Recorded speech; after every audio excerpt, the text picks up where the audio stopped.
Well, obviously this has been bothering him for a while. I don't know if he was on the injury report or not. I don't remember any of us hearing about this injury prior to the game. Coach, this might be one of those things like Richard Sherman. Remember a couple years ago, he said, man, my Achilles been bothering me. I knew I was going to, and then it snapped. It could be a situation like that. Yeah, I'm curious when this happened, how long he's been battling it for, and you know, is this something that he's had to fight through, and it just finally got to a point where now he's got to make a decision longer term.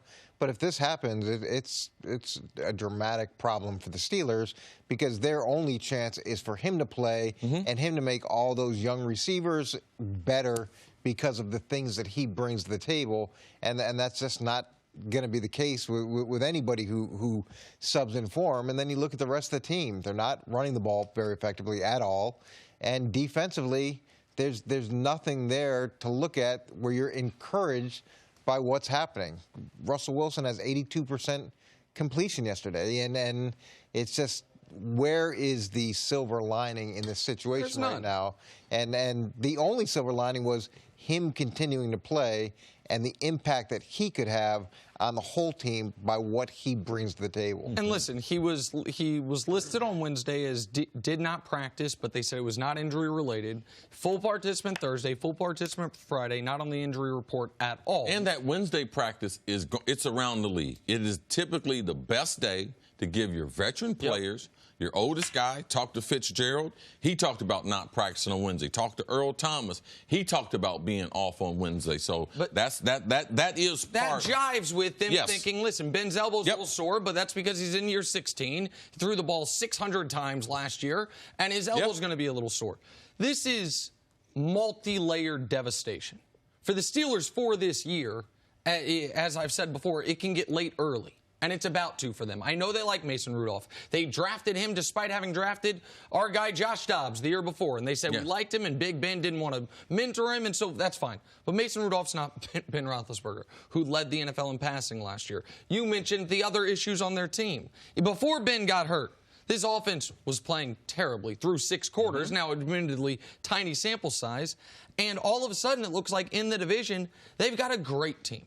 Now, it's not the team that I thought was going to be the great team in Cleveland. We'll see what they look like tonight. But Baltimore does not look like they're all of a sudden going to go on some 6-game losing streak. And then the other layer is for Big Ben's career. This is how Terry Bradshaw's career ended. He's 35 years old, popped an elbow ligament in a playoff game in 1982, played 1 more game the rest of his career. Big Ben's in year 16. If he has major elbow surgery at this point, I would have to, the smart money would be on that Big Ben is, we have seen the end of Big Ben as an elite quarterback. And that's unfortunate. That's football-wise tragic. But I think that's what we're staring at. And the Steelers can probably barely remember life before Ben Roethlisberger. Mike Tomlin has no recollection as a head coach, because he has no experience of life without Ben Roethlisberger. No one on that team does. Nobody does. And so it's, in all ways, this is awful, awful news for Pittsburgh. As Coach talked about, we need Ben to be the force multiplier. When you have Juju Smith-Schuster, 22 years old, leading your wide receiving room. James Washington, oh, man, he's an old man at 23. The receiver coach died several weeks ago, suddenly. Now they bring on Ray Sherman. So for me, my biggest concern is leadership. How do you provide leadership for all these young guys, as far as Coach Parcells says, man, when you start getting injuries and stuff, it's easy to head for the back door. Guys start making excuses. Guys start protecting their own career and everything. And to me, this is beyond Mike Tomlin's messaging point, because he can win a press conference. Oh, he'll say something enthusiastic. Oh, we're slobbering at the mouth, waiting to get out. He said that last Wednesday. I watched the first beginning of the game because we had it on the computer, me and Dusty. They didn't look like they were slobbering at the mouth wanting to get out there against the Seahawks. So for me, this is the turning point in this franchise. People question Mike Tomlin, but now you lose L. Bell, you lose A.B., and now Ben. Who are you? What type of identity do you have? Yeah. You can't run the ball. Now you can't throw the ball. Your defense don't have no teeth. You don't have no great rush. You don't have no stellar linebacking core. No, that secondary besides Joe Hayden, man, them guys are out to be had. Week in and week out, quarterbacks are looking out there to see, let me throw against him. So, to me, this becomes very, very critical. I hope he doesn't have surgery. I hope he's able just to miss a short period of time. I believe, though, he'll miss at least a month and a half, Coach. And on the Terry Bradshaw point, it was 1982, so we're talking about 37 years worth of medicine that hopefully they've made some advances in how to treat this.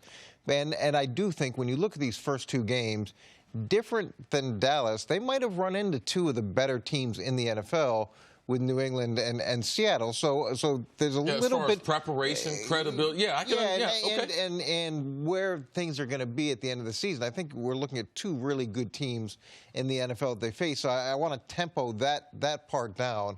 But if he's not able to be there, they have made a major cultural shift in Pittsburgh in terms of what they're trying to achieve from a locker room perspective, and he was going to be the person to bring them through that.